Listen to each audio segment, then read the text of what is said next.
spécialisés ont été jugés. Les retards accumulés dans le traitement des procédures ont conduit, dans plusieurs des cas, à la remise en liberté de mise en cause au détriment des victimes et de la crédibilité de l'institution qui est en jeu. Ce constat est d'autant plus troublant que ces informations ressortent de documents régulièrement transmis au ministère de la Justice, alors même que des statistiques générées non encore communiquées au département ont circulé dans la presse. Ceci, en fait, nécessite des éclaircissements. L'inspection générale de l'administration de la justice, IGAJ, a d'ailleurs été saisie par moi-même aux fins d'une inspection approfondie visant à identifier les causes de ces dysfonctionnements au sein du pôle judiciaire financier et d'autres juridictions. Il ne saurait être admis que des magistrats qui perçoivent une indemnité au titre de la charge de travail accrue, qui sont donc au sein du pôle judiciaire, ñoo xam ne dañ leen dolli xaalis fay leen ko ndax liggéey bi ñu jàppale ñi ngi koy def dafa yokku, que ces magistrats produisent des résultats inférieurs à ceux des juridictions de droit commun qui sont moins payés. Donc des correctifs doivent être apportés. Et quels sont ces correctifs que nous avons apportés?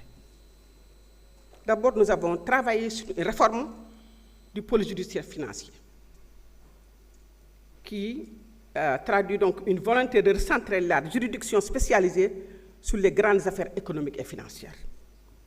Nous avons soumis à son Excellence, Monsieur le Président de la République, un projet de décret que son Excellence, Monsieur le Président de la République, a approuvé.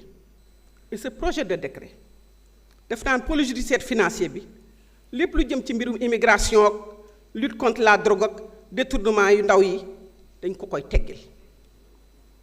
ñaareel ba te loolu mooy li alarmant dañu yëkkati compétence sous le seuil de compétence du pôle judiciaire financier jëlee ko 50 millions yóbbu ko 500 millions, un demi-milliard.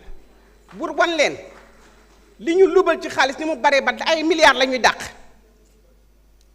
te loolu doot ñu def ko ba pôle judiciaire bi mën a concentré wu ci xaalis bi ñu jël lubal ko kenn du ko wax kenn du ko tudd te dinañ ko tudd dinañ ko càmbar dinañ ko wax dinañ ko atte incha allah.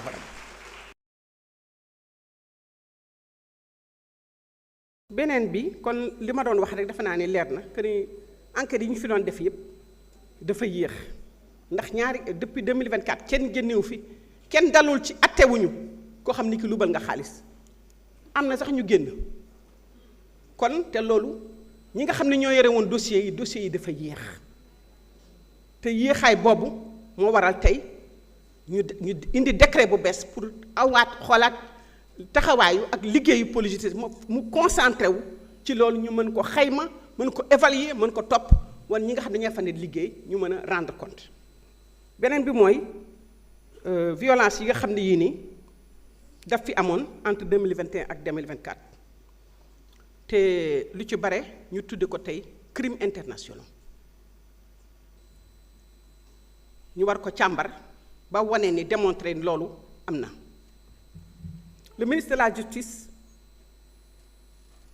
est saisi de manière croissante par des citoyens, des victimes ñoo xam ne ñi tey jii dañ may bind di ma interpeller waxte ngeen keroog journée wu victime yi ba ma dugg see xale yépp dañ doon yuuxu justice loolu du yuuxu cri de cœuru sénégalais yi ngir li ñun ñëpp ñoo ko fekkee ñun ñëpp la impacté ñun ñëpp ku ci nekk rek laal na la am nga mbokk wala am di jàmm wala koo xam wala sa camarade de parti Pastef bu li dal kon dafay nekk loo xam ne lii nii lu ñu war a càmbar la te kooku état de droit mënul taxaw Sénégal te loolu attewuñ ko dama leen bëgg nag rassurer fii solennellement que ni les faits de violence et de torture susceptibles d'être qualifiés de crimes internationaux et donc exclus du champ d'application de la loi d'amnistie. Ces faits ont été recensés. Ils font l'objet d'un suivi rigoureux. Les mesures engagées, yi ma ca taxaw tey mooy ni def nañu recensement exhaustif des faits qualifiables de crimes internationaux non couverts par la loi d'amnistie. parce que loi d'amnistie dafa ne lépp loo xam ne lii crime international la bokkul ci loi d'amnistie bi war nañ ko mën a càmbar atte ko loolu dafa war a nekk lu dang lu leer bu baax ci suñu bopp. ñaareel ba moo di ni lépp dañ ko dajale woon parquet de Dakar tasaat nañ ko joxe naa instruction pour que parquet yëpp impliqué ndax enquête yi taxaw enquête yi gaaw ñu mu ko avancé.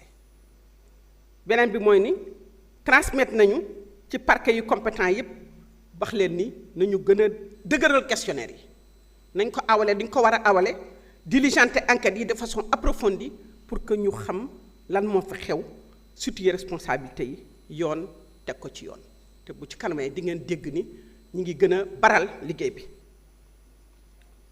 kooku dañ ko ameel victimes yi dañ ko ameel suñu bopp dañ ko ameel peuple sénégalais. lii yëpp nag pour ñu def ko tamit liggéey bi dafa laaj ay effort par rapport même dégg nga justice bi nga xam ne bi crédibilité de la justice dafa war a ànd ak tamit une gestion plus transparente de la carrière des magistrats et un rééquilibrage de la ressource humaine à la disposition des juridictions. Et nous sommes pleinement conscients de la situation de plusieurs magistrats qui demeurent en attente d'intégration ou de réintégration dans le corps. Par ailleurs, certains d'entre eux, affectés en province dans les régions depuis une durée anormalement longue, sont légitimement en droit d'obtenir un redéploiement équitable. Magistrats yi dama leen di nuyu parce que ñu ci bari ñu ngi def seen liggéey te kooku dama ko war a wax mais tamit am na ñu bari ñoo xam ne dañu teg seen conc ak seen tànk sax ci kaw dossier yi te loolu dafay dakk.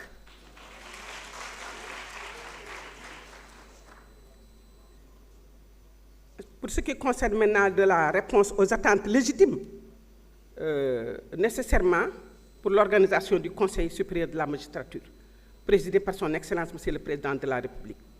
D'ailleurs, la loi organique prévoit la tenue de 2 sessions annuelles convoquées par son Excellence Monsieur le Président de la République. Et l'année dernière, on a eu seulement une session et le Président de la République s'est engagé à prendre de son autorité pour convoquer le Conseil. Merci. C'est donc une évolution très importante parce que nous avons une bonne nouvelle. Nous avons 35 magistrats qui ont fini leur formation et qui sont donc prêts à être déployés. Et cela va, je pense, alléger le poids des dossiers qui sont dans les juridictions, mais que nous sommes en train de suivre. Donc, dans ce contexte-là, Merci, nous pensons pouvoir vous donner des résultats beaucoup plus probants dans quelques mois. Merci, Madame la ministre.